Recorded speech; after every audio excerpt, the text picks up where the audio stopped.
네, 49%와 39%. 이재명 대통령이 전국에서 얻은 지지율 49%, 또 경남에서 얻은 지지율 39%입니다. 21대 대선 결과를 경남 통해서 경남 도민들의 표심은 어땠는지, 또 시군구별로는 어떤 양상을 보였는지 함께 분석해 보겠습니다. 뉴스파다만 할 수 있는 경남 맞춤형 분석해드리겠습니다. MBC 경남의 장영 취재부장, 그리고 경남대 정치외교학과의 조재욱 교수 함께하겠습니다. 반갑습니다. 예, 반갑습니다. 네.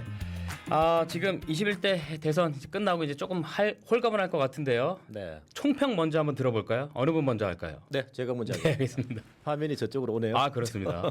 저는 총평 키워드 먼저 하나 제시하자면 네. 49.4로 하겠습니다. 49.4? 네. 뭐죠? 이 전국에서 이재명 후보가 얻은 득표율이 49.42%죠. 그렇죠. 예. 그리고 이 김문수 후보와 이준석 후보의 표를 합하면은 49.49%. 너무 비슷하지 않습니까? 예리한 분석인데요. 네.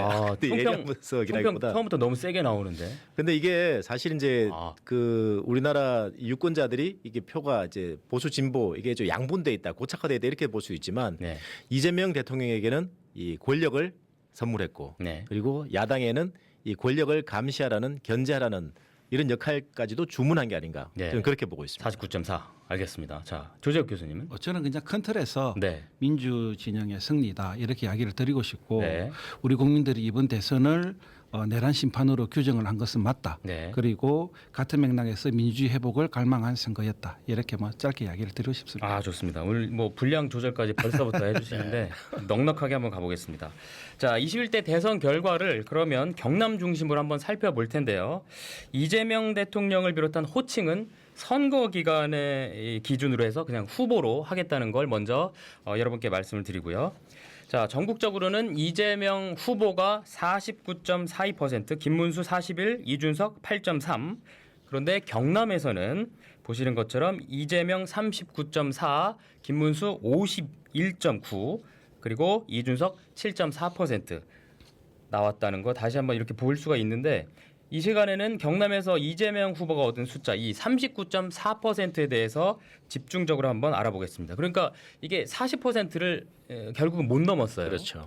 자, 그러면 근데 역대 민주당 계열 후보 중에서는 가장 많이 경남에서 득표를 한 거잖아요. 근데 20대 대선 결과하고 만약에 저희가 좀 비교를 해보면 이재명 후보 지지율은 올랐고요. 그리고 김문수 후보의 지지율은 조금 떨어졌습니다. 국민의힘 지지율은 이제 윤석열에서 김문수로 이제 이어져 오면서 격차가 저렇게 좀 줄어들고 있죠. 그래서 국민의힘 지지율은 내려갔다고 볼 수 있는데 각자 이 부분 어떻게 분석하시는지 먼저 궁금한데요. 이번에는 조재욱 교수님 먼저. 저는 2022년 대선하고 비교해 봤을 때 예. 달라진 건 없다. 없다. 그러니까 민주당이 2% 정도 더 좋은 수치를 기록을 했는데 민주당 입장에서는 정말로 우호적인 정치적 환경 속에서 이번 선거를 치렀단 말이에요. 예. 그래서 굉장히 기대감도 높았고 예. 그리고 40%를 꼭 넘겠다라는 의지를 보였는데 그렇죠. 예. 결과론적으로는 별 차이가 없다 이렇게 이야기를 드리고 싶은데 네. 왜 그렇게 제가 분석을 했냐면 그 범보수 진영 득표율하고 비교해 보면 2022년도 대선하고 별 차이가 없어요. 그러니까 이준석 후보하고 김문숙 후보의 표를 합산한 거하고 이재명 후보 간의 격차를 보면 네. 이번에 같은 경우가 20.06% 네, 차이가 네, 났고 그다음에 지난 대선 때 이재명 후보하고 윤석열 후보 간의 표 격차가 20.08 차이가 났단 말이에요. 네. 0.02% 차이 났기 때문에 실질적으로 양 진영 간의 득표율을 따지고 볼 때 지난 대선과는 큰 차이가 없다. 네. 그래서 뭐 민주당에서는 조금 고무적인 이야기를 할지 모르겠지만은 제가 볼 때는 달라진 게 없다 이렇게 보고 있고 네. 그리고 저는 이제 선거 기간 동안에 주목해서 본 곳이 양산, 김해, 거제, 창원, 성산이었거든요. 네.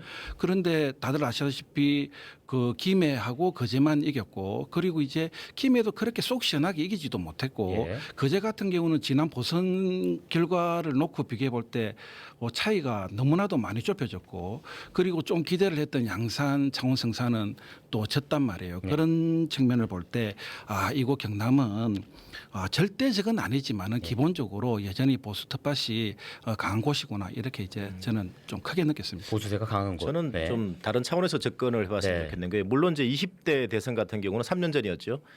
양자 구도였죠. 네. 그런데 이제 이번 21대 대선 같은 경우는 3자 구도로 사실 치러진 선거였습니다. 이 보수와 진보로만 놓고 보면 사실 득표율 차이는 별로 없다고 볼 수 네. 있는데 이게 좀 이 과거 선거까지 좀 거슬러 올라가다 보면은 2002년에 16대 선거 노무현 이회창 이렇게 했을 때 이 당시에 제가 자료를 보니까 한 40%? 이 노무현 후보가 27%였어요. 네. 그리고 이회창 후보가 67.5%. 맞습니다. 예. 이런 차이를 보였던 게 사실 2002년 상황이었는데 예. 이 흐름이 민주당 계열 후보는 꾸준히 이렇게 올라갔던 거죠. 그래서 이제 이번에 뭐 역대 경남에서 최대 득표를 했다고 네, 하면 39.4%였고요. 예. 그리고 반면에 이제 국민의힘 계열에서는 이회창, 박근혜, 홍준표 그리고 윤석열 이번에 김문수로 이어지면서 이 48%까지 49%까지 네네. 이제 이렇게 줄어들게 되는데 저는 이게 단순히 민주 계열이 좀 상승하고 국민의힘 계열이 좀 줄어든다 이 구도보다는 양분돼 있죠. 네. 지금 거의 이제 양분돼 있는 구도가 되는데 이게 예를 들어서 이제 호남이라든지 TK 지역에서 한쪽으로 완전 치우치는 구도보다는 한 지역 내에서 다른 정치 진영 두 곳이 경쟁하는 게 훨씬 지역 발전에서는 도움이 된다. 그리고 경쟁할 수 있는 구도로 만든다. 이건 정말 경남에서는 좀 고무적인 현상이라고 봅니다. 네. 지금 TV 켜신 분들은 시사평론가 저 사람 누구야 생각할 수 있는데 장영 취재부장이라는 거 다시 한번 말씀드립니다. 열심히 하겠습니다. 알겠습니다. 자, 이번에는 그러면 저희가 또 돈을 많이 들여서 여론조사를 2번이나 했잖아요. 네. 그런데 그 여론조사 결과하고 대선 결과가 어떻게 됐는지 이건 저희가 좀 고무적으로 좀 얘기할 수 있을 것 같은데요. 네. 자, 지금 보시면 자, 저희가 5월 8일 여론조사 결과 발표 1차 때 했고 5월 28일에 두 번째 여론조사 결과를 발표했는데 그 당시에 41, 39 이재명 후보는 이 정도 나올 것이다 라고 여론조사 결과 이렇게 발표를 했는데 실제로 이재명 후보는 대선에서 39.4% 야, 거의 일치했습니다. 이 쪽집게 여론조사죠. 네, 그렇습니다. 그리고 김문수 후보 39에서 저 때는 이제 한덕수 변수가 있었던 상황이었고 5월 28일 48이었는데 6월 3일 대선 당일에는 52%. 이것도 뭐 오차범위 내라고 볼 수 있으니까 그렇죠. 네. 맞다고 볼 수 있잖아요. 자, 이거 근데 김문수 후보는 자세히 보면 이제 마지막에 한 4% 정도 저희 여론조사 결과보다는 좀 올랐거든요. 이거를 봤을 때 글쎄 이게 샤이 보수나 이 보수층의 막판 결집 이렇게 볼 수 있을까? 어떻게 보세요? 먼저 예. 조재혁 교수님. 그 보수 세력들이 선거 과정 동안에 쭉 지켜봤을 때 이대로 가다가는 보수진이 개밀할 수 있겠구나 하는 위기감을 분명히 느꼈을 거고 네. 그 다음에 선거 막판으로 갈 때 국민의힘 후보 김문수 후보의 지지율은 다소 조금 상승을 했고 네. 반면에 그 이재명 후보의 지지율은 조금 하락하는 모습을 보였단 말이에요. 거기에 대해서 이제 기대감을 가지고 보수 세력이 좀 더 세게 결집을 했고 샤이 네. 보수들도 투표장에 적극적으로 나온 것 같아요. 그 다음에 하나는 네. 뭐냐면 이 보수 세력들 중에서도 아마 중도 보수 세력이라 저는 좀 구체적으로 표현하고 싶은데 탄핵에 대해서 찬성한 분들도 꽤 많습니다. 네. 그런 측면에서 보면 이 김문수 후보를 지지하고 싶은 그런 이제 생각이 다소 없어질 수가 있는데 그런데 다들 아시다시피 경선 과정에서 김문수 후보가 정말로 말도 안 되는 논리에 가지고 네. 혼노에 몰렸잖아요. 정치적 위기감을 맞이했고 그래서 여기에 대한 이제 보수 세력들이 또 좀 동정표가 예. 조금 가지 않았나 그런 좀 생각도 들고는 있습니다. 예, 그 한덕수 예비 후보와 단일화 이 부분 말씀하신 그렇죠. 거죠? 네. 예. 이 제가 봤을 때는 5월 8일 MBC 경남 1차 여론조사 네. 때 이제 격차가 좀 많이 벌어졌었죠. 네. 이 당시에는 사실 좀 부동층도 많았어요. 그리고 그렇습니다. 한덕수 변수라는 것도 있었고요. 이 당시에는 이제 경남의 전통적인 이제 보수세가 강했던 지지층들이 좀 무응답층에 좀 많이 속하지 않았냐. 그리고 이제 여러 이슈를 겪으면서 이 중도층 그리고 결국에는 또 이제 다시 보수 결집하는 효과로 이제 이어지는 같은 사람들인데 네. 이렇게 좀 변화들이 있었다고 보고요. 그리고 제가 볼 때는 이번 선거에서 또 변수라는 게 이 대법원의 파기환송이라든지 그리고 지기현 판사의 이 접대 의혹 네. 이런 것도 있었고요. 그리고 이제 이준석 후보의 3차 TV 토론에서 이 발언 파문들이 있었죠. 네. 근데 이게 특이한 게요.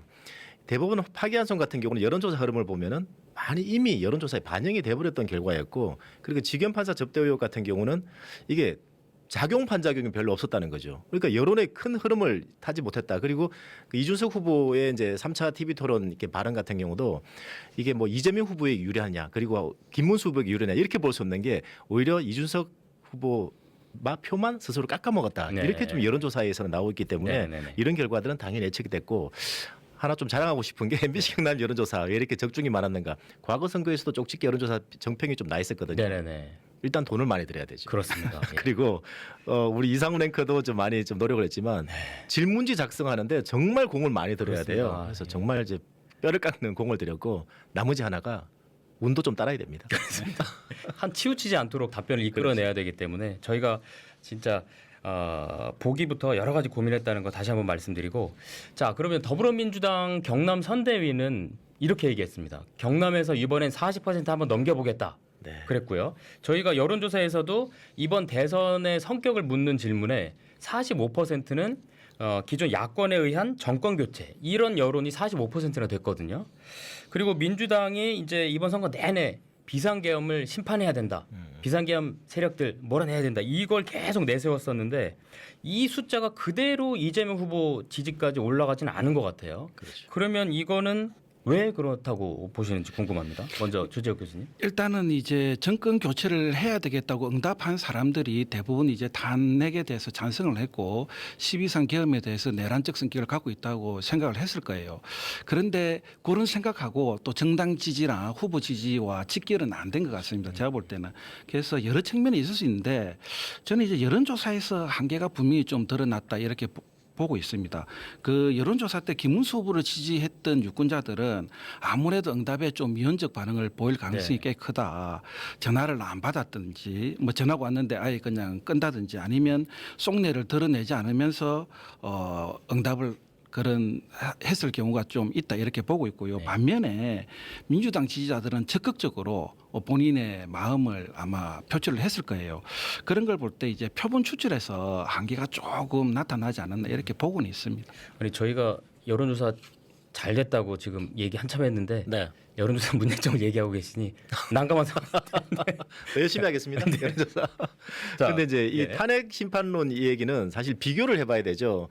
그 19대 대선이죠. 2017년 네. 치렀던 19대 대선 같은 경우만 하더라도 문재인, 홍준표 그렇죠. 이 그 홍준표를 포함 범보수와 그리고 이제 문재인 후보가 득표했던 격차가 20.6%. 그 당시 안철수 후보도 있었죠. 그렇습니다. 예. 예. 그래서 이제 이번 21대 같은 경우는 이 이재명 후보와 범보수 후보의 차이가 20.06%, 20.6%와 20.06% 포인트 네. 차이인데 이 너무 비슷하지 않습니까? 네. 사실 그렇기 때문에 이 정권 그 탄핵에 대한 어떤 반대 기류 그리고 이제 이게 정권 심판이냐 이런 부분들이 사실 이게 실제 득표에서는 그다지 2017년과 비교했을 때 큰 네. 차이가 없었다는 게 네. 그 득표에서 드러나는 거죠. 그렇군요. 자 이번에는 경남의 시군별로 한번 들어가 보도록 하겠습니다. 자 득표율 차이가 가장 큰 지자체 경남에서는 바로 전두환의 고향 합천군인데 이재명 후보가 24, 김문수 후보가 무려 70% 지지율이 나와서 격차가 45%가 납니다. 예. 자 18개 시군 가운데 그러면 반면에 이재명 후보의 지지율이 더 높았던 곳 어디였죠? 아까 잠깐 조 교수께서 얘기했죠. 네. 김해, 거제 딱 두 곳인데요. 두 곳이죠. 김해 이곳 정말 좀 특이한 동네죠. 장영부장이 지금 이제 살고 있는 김해. 그렇습니다. 예. 민홍철 그 그렇죠. 의원 그리고 김정호 의원 둘 다 이제 그 김해고 시장은 또 홍태용 시장 그렇죠. 국힘이죠. 국힘이고. 이번에 지지율 차이가 이게 득표 차이가 이재명 후보가 47.79 네. 그리고 김문수 후보가 42.78 맞습니다. 이겼죠. 이겼습니다. 거제 같은 경우도 이재명 후보가 47.5% 그리고 김문수 후보가 43.68%. 두 곳이 민주당 후보가 이렇게 유일하게 이기는 지역이었습니다. 네. 이 거제 같은 경우는 사실 뭐 이슈도 많기 때문에 과연 어떻게 나올까 또 궁금했고 직전 선거에서 민주당 이제 시장이 됐기 때문에 이번에도 그럴 거 했는데 이번에도 역시나 그런 결과가 나왔습니다. 그러면 자 김해하고 거제 김문수 후보랑 이준석 후보의 이 표를 이 단순히 이제 합했을 경우에는 유의미한 결과가 좀 있었다고 보시나요? 그렇죠. 이번에 3자 구도였으니까 네. 결국 김문수 후보 그리고 이제 이준석 후보의 표를 합치면 김해, 거제 모두 그 범보수 후보가 이기는 거죠. 이기는 걸로 나오는 그렇습니다. 거죠. 예. 그러면 지금 그 말씀처럼 이준석 후보도 만약 보수로 범보수로 이제 분류를 해가지고 김문수 후보와 진짜 통합을 했어야 했나? 그리고 이준석 후보하고 국힘이 이제 단일화를 못한 게 그러면 진짜 이게 패착이었나? 어떻게 보시나요? 조 교수께서 예, 그 이준석 후보는 네. 본인이 이번 선거에서 승리할 것이라고 예상은 하진 않았을 거고 이번 선거를 계기로 해서 좀 더 큰 정치인으로 발돋움하려고 아마 출마를 했을 거예요. 네. 그런 점에서 볼 때 이 이준석 후보는 단일화에 대해서 계속해서 반대 입장을 견지할 가능성이 꽤 높았다 이렇게 보고 있고 네.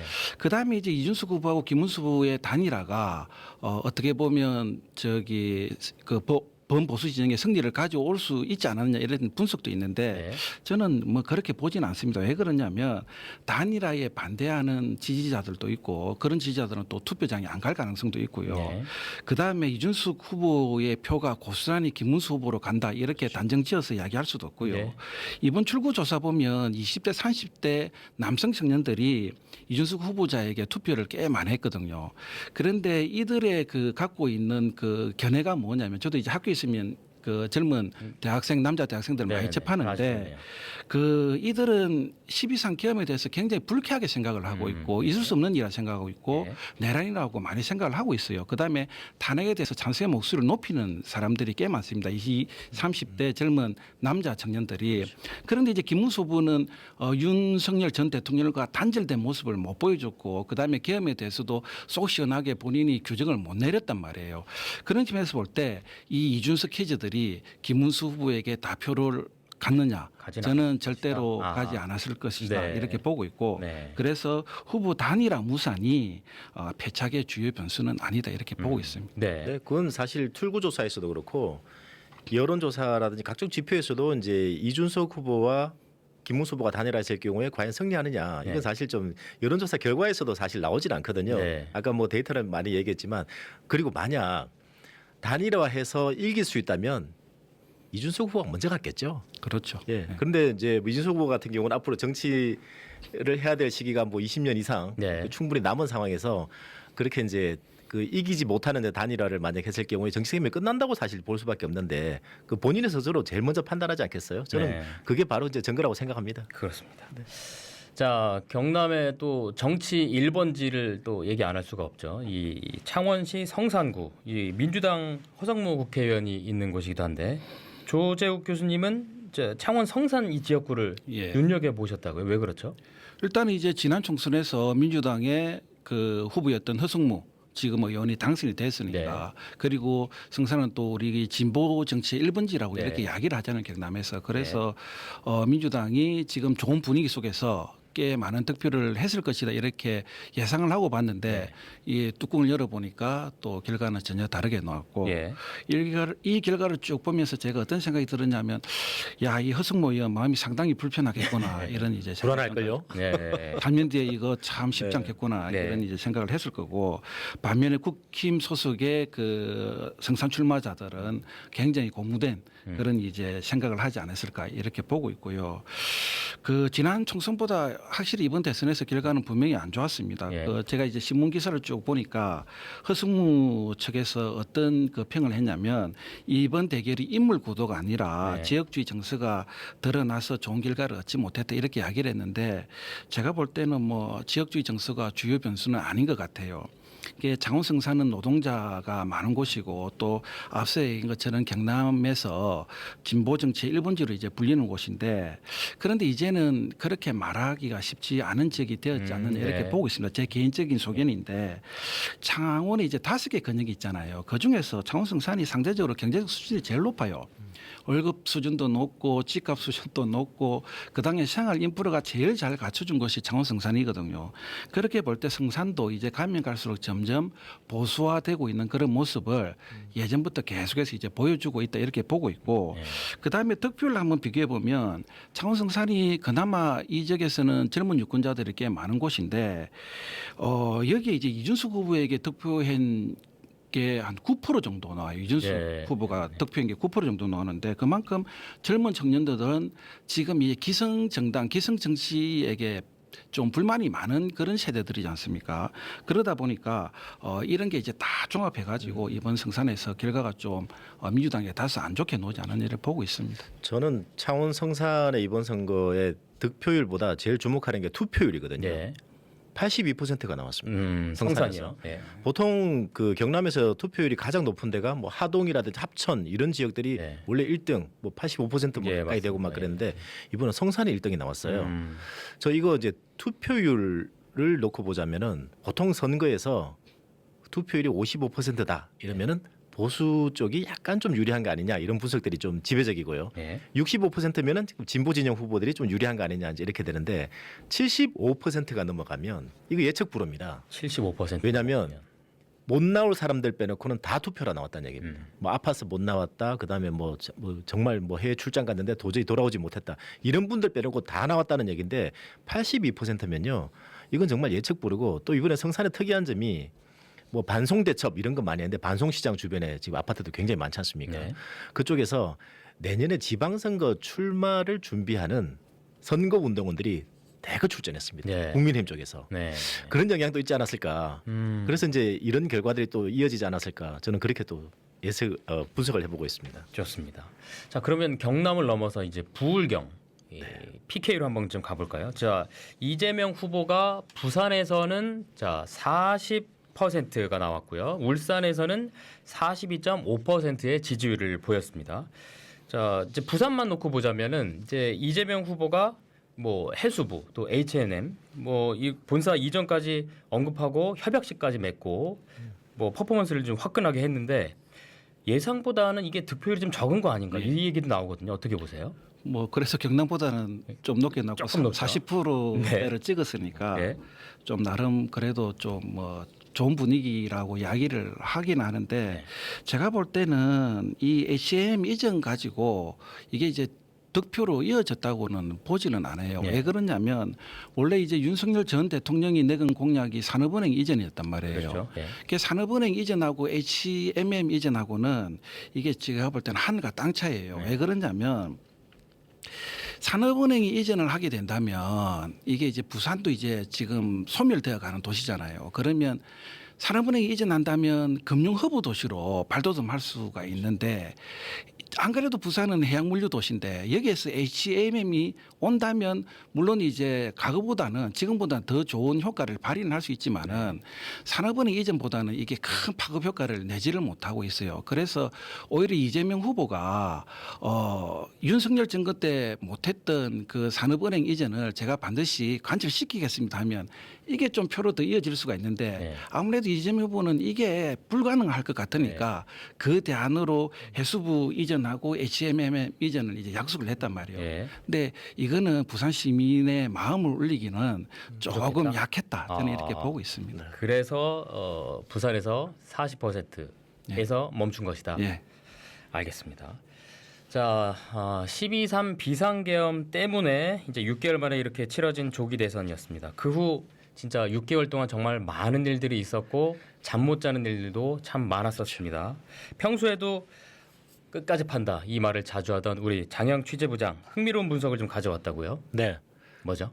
12.3 내란 사태 이후에 이 탄핵 과정도 있었고요. 네. 그리고 이제 이 과정에서 이제 국민의힘 의원들의 저항이 굉장히 심했죠. 그렇습니다. 질문지도 보내봤더니 답변이 없었고요. 그래서 저 교수 혹시 보셨어요? MBC가 간다 시리즈 보셨습니까? 보셨어요? 뉴스로. MBC가 아니 저 이 프로그램만 본 건데. 아유 그러셨구나. 그래서 이제 저희 취재 기자가 서울 취재 간 거는 제가 예, 보고는 국회를 기억이 가서 나요. 예, 예. 그 말씀. 국회의원들의 입장을 예, 예. 직접 이렇게 물어봤죠. 네. 그래서 이제 어떤 답변들을 했는지 뭐 여러분들 좀 시청자 여러분들 많이 좀 알고 계실 텐데 네, 이 네. 반응이 정말 뜨거웠었잖아요. 이재경 기자가 집요하게 물은 장면은 제가 분명히 유재경 기억하고 기자, 있습니다. 뭐 이선영 이선영 기자, 기자, 이민영 기자 네. 다 같이 갔죠. 그렇습니다. 저도 퇴근 안 하고 계속 또 지켜보고 있었습니다. 자, 저희가 그러면 그 영상 한 번씩 좀 봐야 될 것 같은데요. 그럼 한번 영상으로 함께 먼저 보시죠. 의원님 혹시 여전 입장 변화는 없으신가요? 도대체 MBC 경남에서 왜 그러는 거예요? 왜 그러는 게 아니고 저희가 지역민들이 궁금해하니까 여기까지 온 거 아닌가요? 전혀 안 궁금해 할 걸.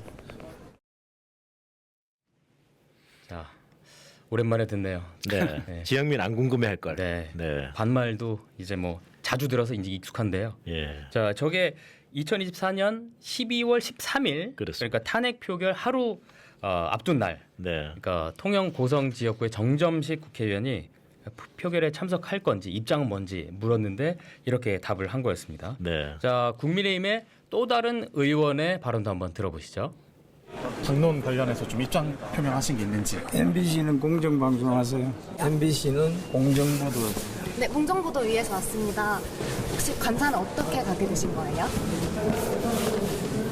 유권자분들이랑 뜻이 일치하다고 생각하시나요? MBC하고는 얘기 안 합니다.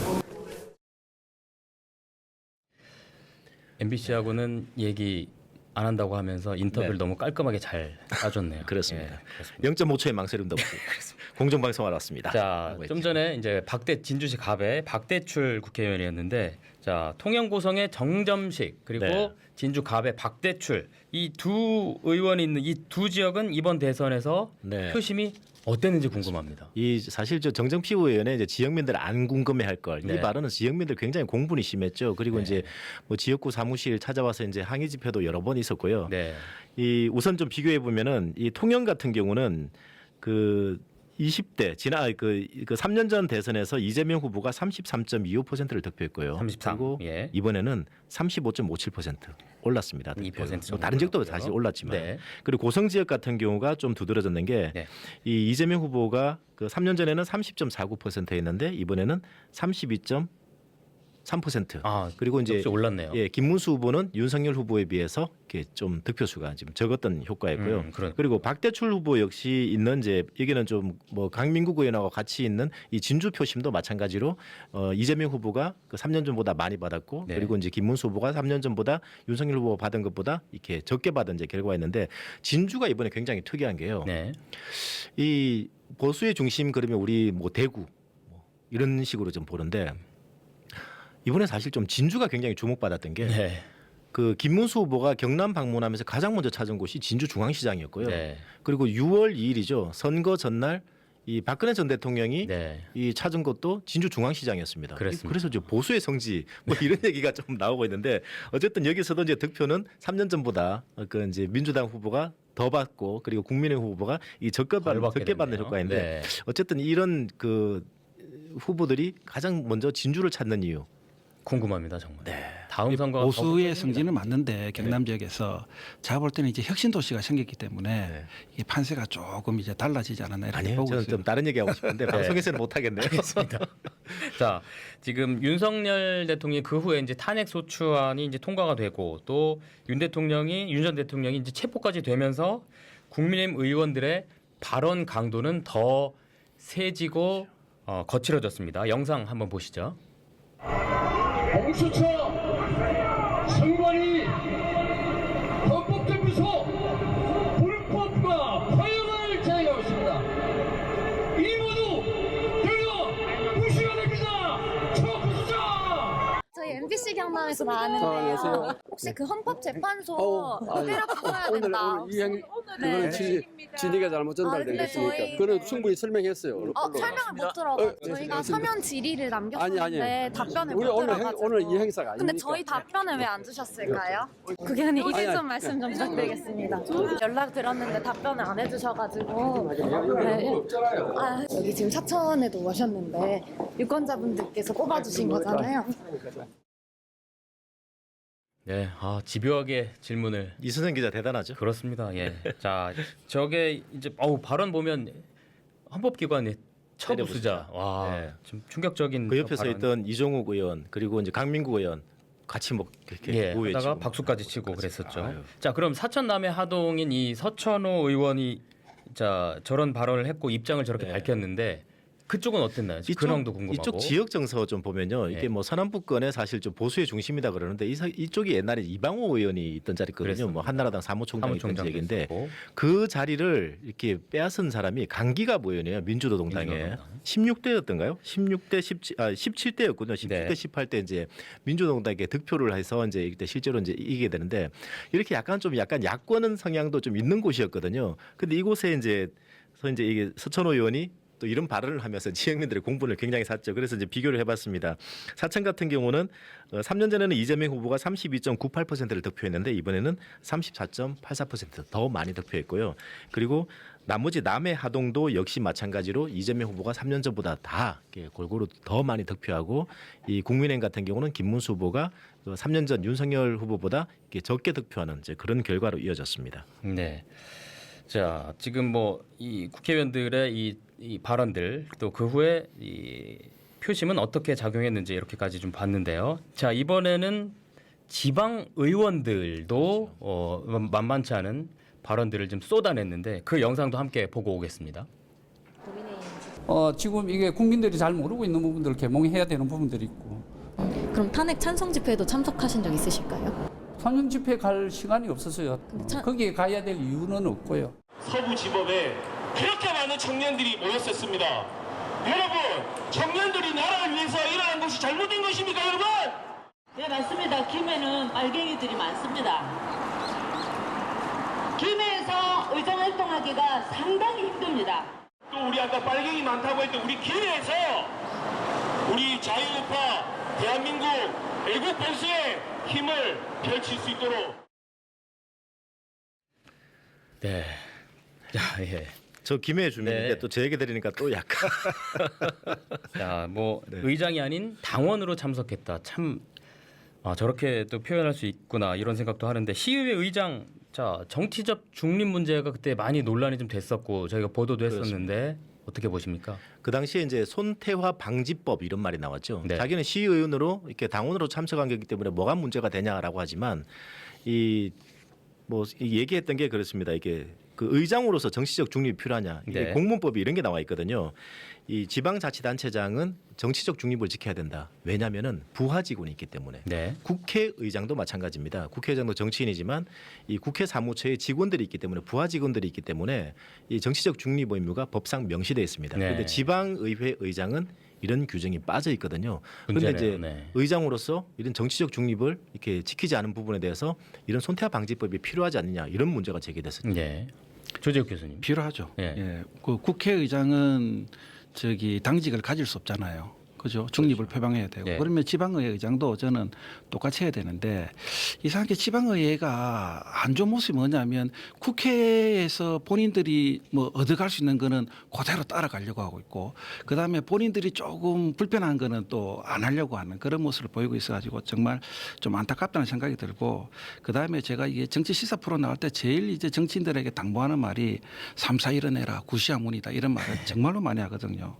그러니까 차라리 자신이 없으면 말을 안 하면 정치적 이익에 손실을 안 볼 텐데 저런 불필요한 언행을 보여가지고 본인 정치적 그 활동에 뭔 도움이 되겠습니까? 저런 게. 네. 뭐 여하튼 그 손태 의장의 입장은 이게 불법적인 행위는 아니지 않느냐. 법적으로 뭐 충분히 할 수 있지 않느냐. 물론 이제 법적으로는 그렇게 할 수가 있는데 그러나 의회의장은 창원시 의회의장은 창원 시민을 대표하는 사람이잖아요. 그죠? 그런데 여기에 이제 본인의 정치적 색깔을 드러내면서 또 그것도 진영 논리 차원에서 정치적 행보를 한다는 것은 굉장히 미성숙한 그런 이제 자세라고 볼 수가 있고 네. 이런 것을 이제 앞으로 방지하기 위해서는 지방 정치가 중앙 정치에 예속되면 안 돼야 되죠. 그러면 저는 이제 차제에 이제 지역 정당이 한번 조금 발돋움할 수 있는 그런 틀을 국회가 대승적 차원에서 좀 마련해 줬으면 좋겠어요. 네. 자, 시간이 벌써 53분을 지나고 있는데요. 자, 저희가 이제 요번에 이제 대선 결과, 이제 출구조사 지상파 3사 결과를 보면 또 눈에 띄는 게 하나 있습니다. 자, 전국 선거 결과 이렇게 나오고 연령별 출구조사 결과 지금 보고 계신데요. 지금 눈에 띄는 게 압도적인 40대, 50대의 표심입니다. 이재명 후보를 향한 4050 세대 지지율이 10에서 많게는 66% 이상까지 올랐습니다. 이유가 뭘까? 이 4050 세대 민주당 지지세 앞으로도 전망 좀 이어질 수 있을까? 어떻게 보십니까? 먼저 장현기 네네. 예.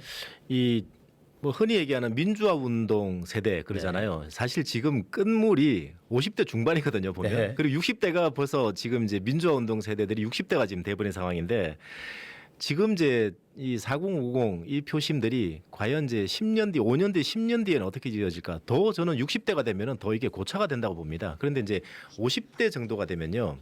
이 이념 성향 이런 투표도 작용되지만 사실 기득권을 좀 가지려고 하거든요. 네. 뭐 지금 저 열심히 직장 생활을 하면서 이제 약간 어느 중간 이상층도 네. 갖고 그다음 자녀들도 지금 이제 한참 학비도 많이 들 나이고 네. 이러다 보니까 자기가 가지고 있는 부동산이라든지 이런 좀 기득권을 유지하려는 듯한 네. 이런 모습을 많이 보여주거든요. 그런 측면에서 저는 이번에 그 이재명 후보가 취했던 중도 보수 전략이지 않습니까? 네. 이런 게 굉장히 먹혀들지 않았나 네. 이런 게 이렇게 보여지고 네. 그렇다면 지금 이제 20대 30대들이 만약 5년 10년 지나면 또 어떻게 될 것인지 이런 부분도 사실 좀 지금 잘 지켜봐야 되죠. 그래서 어쨌든 이런 4050 같은 경우는 10년 뒤에 5년 뒤에는 어쨌든 계속 그 세대를 이렇게 넘나들면서 이어지지 않을까 네. 그렇게 보여집니다. 어떻게 보세요? 그 장 기자하고 저하고 이제 밖에 나가면 친구 사이인데 네. 그러니까 이제 나이가 똑같아요. 안 믿깁니다. 예. 그 우리를 보통 이제 대학 다닐 때 X 세대라고 불렸는데 누가 더 젊어 보여요? 네, 감사합니다. X 세대가 그 갖고 있는 특징이 뭐냐면 그래도 그 대학 다닐 때 민주화 운동을 끝으로 한번 해본 세대들이고 그다음 시민사회 운동을 한번 겪어 그런 이제 세대들이거든요. 그래서 이 40대 50대 세대들이 권위주의라든지 불공정에 대해서 굉장히 좀 반감을 가진 그런 세대들이고 그렇다 보니까 진보적 가치를 베이스에 좀 많이 깔고 있어요. 그런 것 때문에 이제 검찰의 구태행위 이런 데 대해서 굉장히 반감을 많이 가지는 세대들이고 이런 것들이 이제 민주당 지지로 이어지지 않았나 이렇게 보고 있고 네. 그다음에 이 X세대들이 제일 좋아하는 정치인 중에 한 사람으로 대부분 노무현 대통령을 많이 꼽아요. 예, 예. 왜 그러냐면 이 노무현 대통령 역대 대통령 중에 탈권위주의 모습을 보여준 대표적인 대통령이고 그래서 그분을 많이 따르려고 하고 있고 그분을 많이 지지를 했단 말이에요. 이런 네. 것들이 복합적으로 작용해 가지고 지금 이제 민주당 지지로 계속해서 이어져 가고 있지 않나 이렇게 보고 있습니다. 네. TV는 정규 방송은 끝이 났고요. 자, 이제부터 유튜브 연장 방송 못다한 이야기들 한번 풀어봐야겠습니다. 자, 저희가 이 전국 그 여론조사도 했지만 저희가 여론조사를 또 잘했다고 아까 말씀도 드렸습니다만 요번에 이제 선거가 끝나고 동서로 표심이 나뉘었고 또 연령별로 아까 나뉘었다 요 얘기를 잠깐만 드렸었는데 그 얘기 조금만 더 해볼까요? 지금 특히 아까 표 좀 잠깐만 다시 준비해 주실 수 있나요?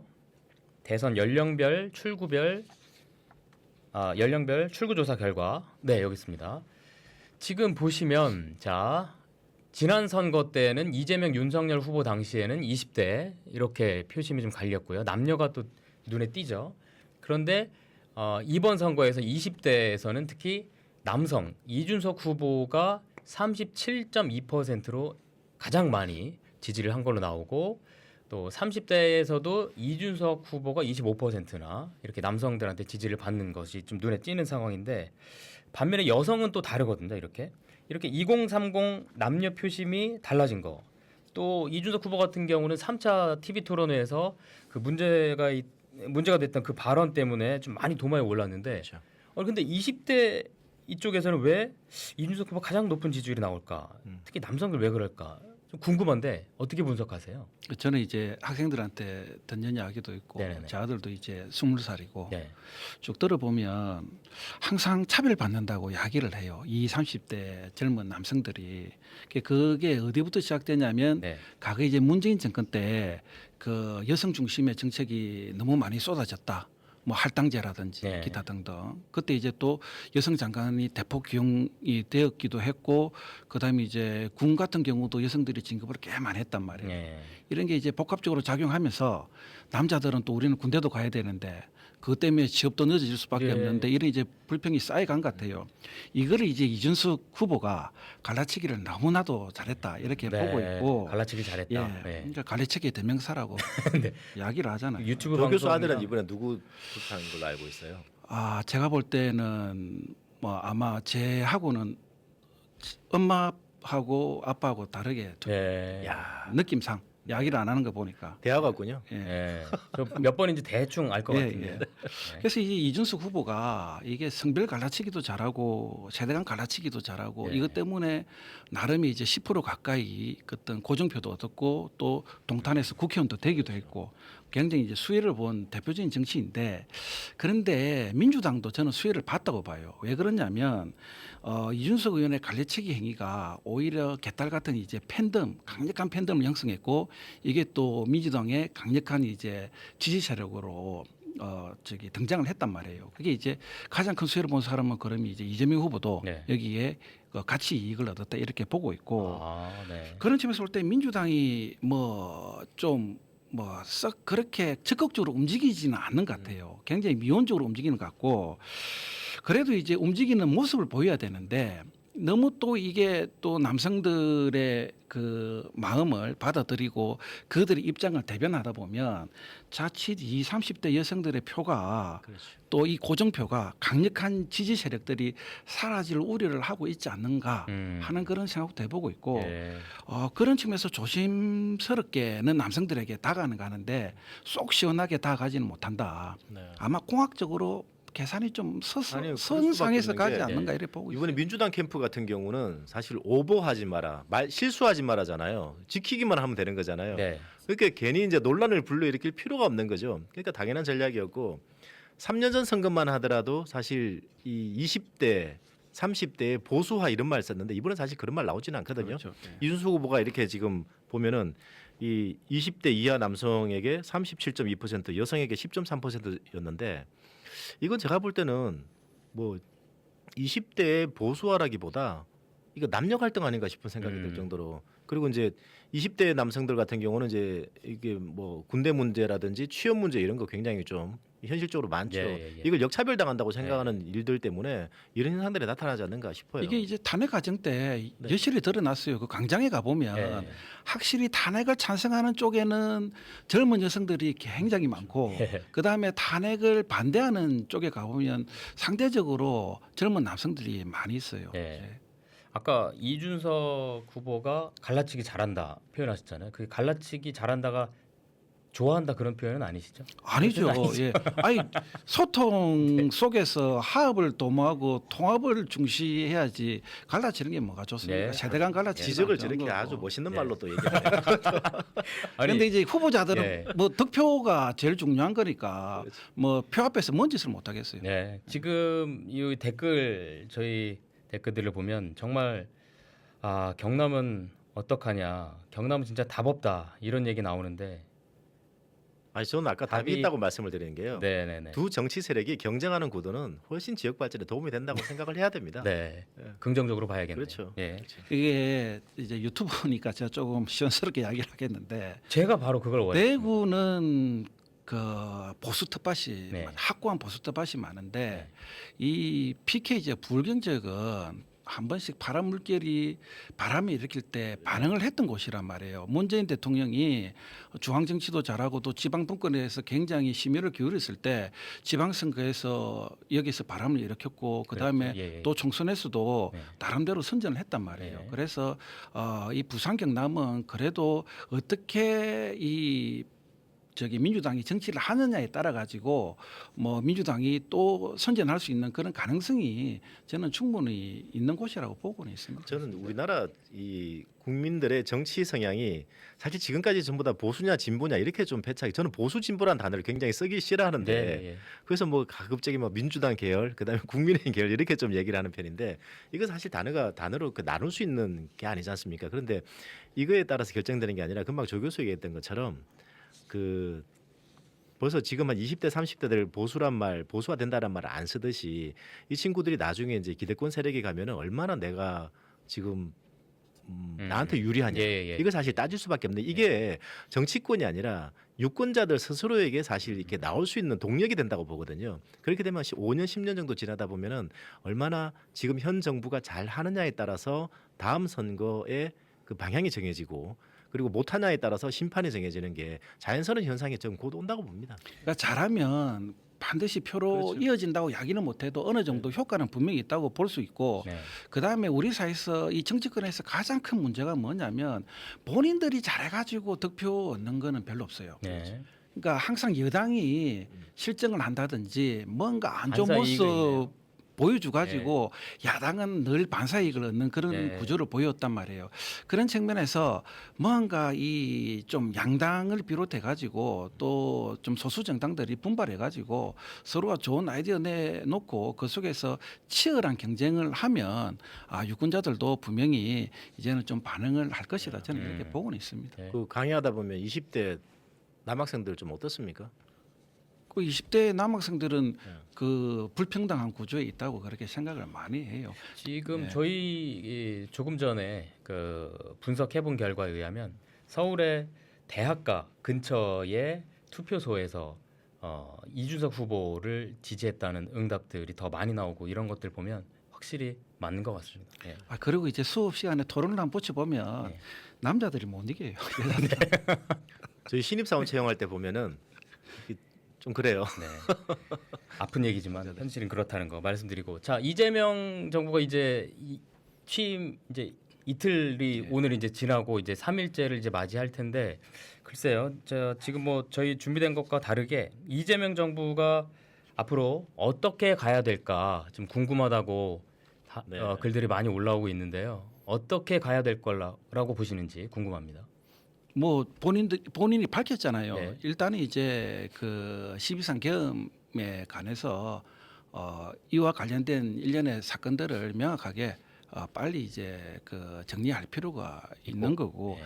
결국 이번 대선은 뭐 탄핵 선거라고 해도 과언이 아니고 이 정책을 가지고 논하면서 이게 표가 갈라진 거는 아니란 말이에요. 그다음에 인물 대결 구도도 저는 아니라고 봐요. 어떤 측면에서 보면 그래서 빨리 이 문제를 조금 신속하게 매듭질 필요가 있다 이렇게 보고 있고 그다음에 경제 파탄 났지 않습니까?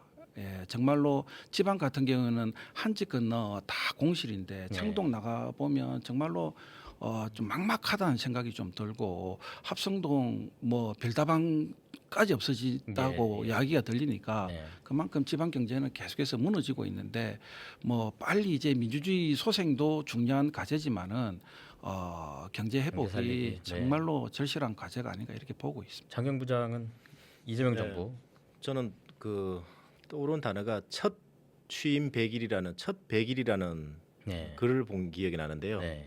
영어로 되어 있었던데 네. First 100 Days였나? 바로 좋아요. 네. 아 예. 네. 루즈벨트 대통령. 아, 네. 네. 준비해온 발언이라.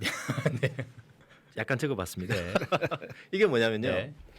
그 역대 이제 기억을 좀 보면은 대통령이 취임하고 나서 첫 100일 동안 보여주는 이미지.